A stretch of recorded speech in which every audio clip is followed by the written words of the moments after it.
Hey everyone, it's JC. Welcome back to my channel. I have a few watercolor techniques to show you featuring the Altenew March 2020 Paint a Flower Iris release.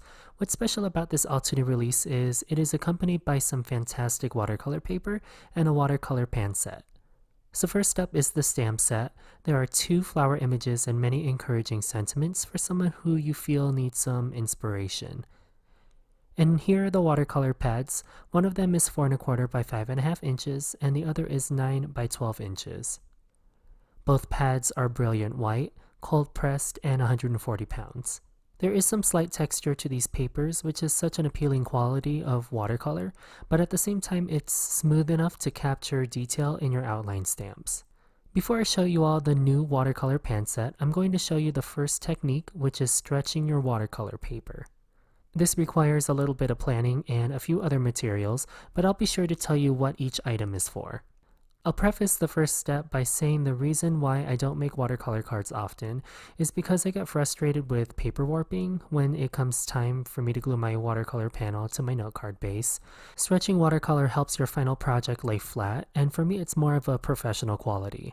I feel like watercolor cards look more refined if they lay completely flat.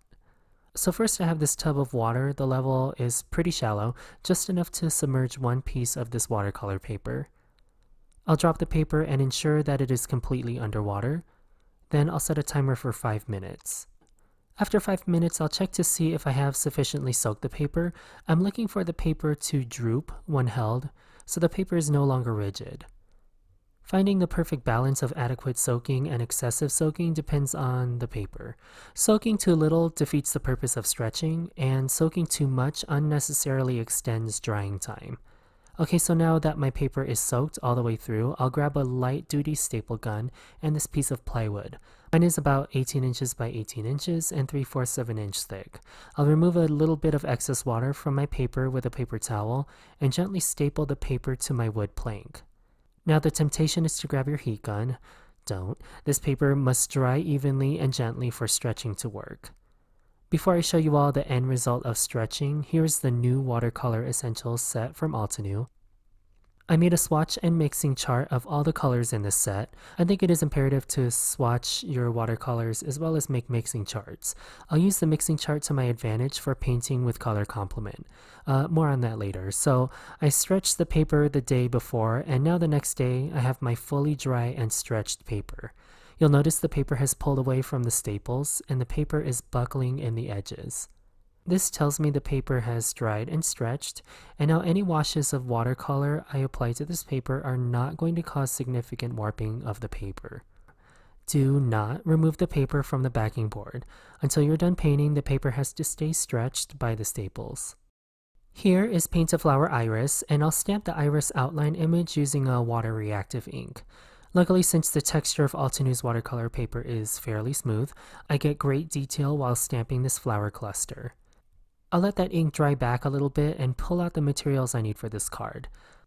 I have my watercolor essentials set from Altenew, a cup of clean water and a number 4 round watercolor brush, my mixing chart, and the stamp set for reference.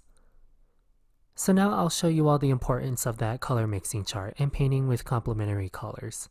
I use color complement to create an underpainting and to enhance or sometimes eliminate pigment undertones. Deep Iris from the Watercolor Essentials pan set has a slight pink and warm undertone when swatched. For my painting today, I want a colder purple with a slight blue shift. The complement of red or pink is green, so I am starting my flower underpainting with either Lagoon or Emerald to eliminate the pink undertone in Deep Iris. Once I feel I have an adequate underpainting, I'll start adding Deep Iris on top of all the green, blue-green areas. And now you'll see I'll get natural looking shadows once I add the purple that has some dimension to it, rather than a purple gradient that looks kind of flat. I'll keep working on this, adding washes of watercolor until I get the saturation I want.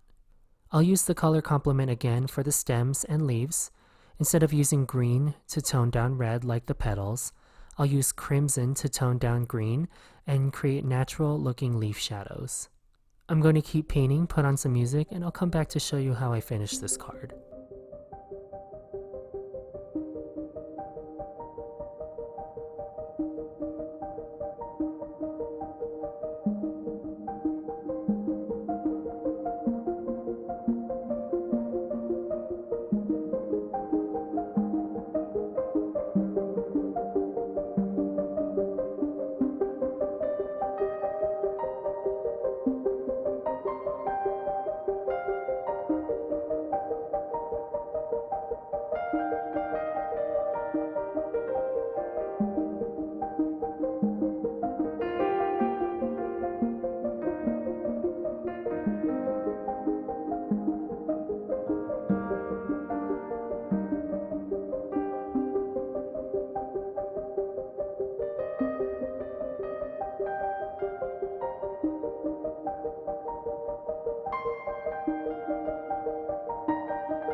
So here's the final watercolor piece. Once it's dry, I'll refine some of these edges with a coordinating colored pencil in both the flowers and leaves. Then I'll use a sharp blade to cut the paper out from the staples. I'm going to keep this card layout simple. I matted the watercolor panel on some dark gray cardstock and then foam mounted this panel to my note card base. I made a quick mask with some scrap paper and used bronze metallic watercolor from the 14 metallic watercolor pan set from Altenew and a fine water brush to add very fine splatters to the panel. I foam mounted my sentiment banner as well, and that finishes this watercolor card using Altenew Paint a Flower Iris. All of the Altenew materials as well as some of the other materials are linked below in the description box. While you're there, make sure you subscribe, like this video, and share it with someone who you think could benefit from watercolor paper stretching. Thanks so much to Altenew for sending all the new goodies my way so I can show them to you all. I'll talk to you all very soon, and have the best day.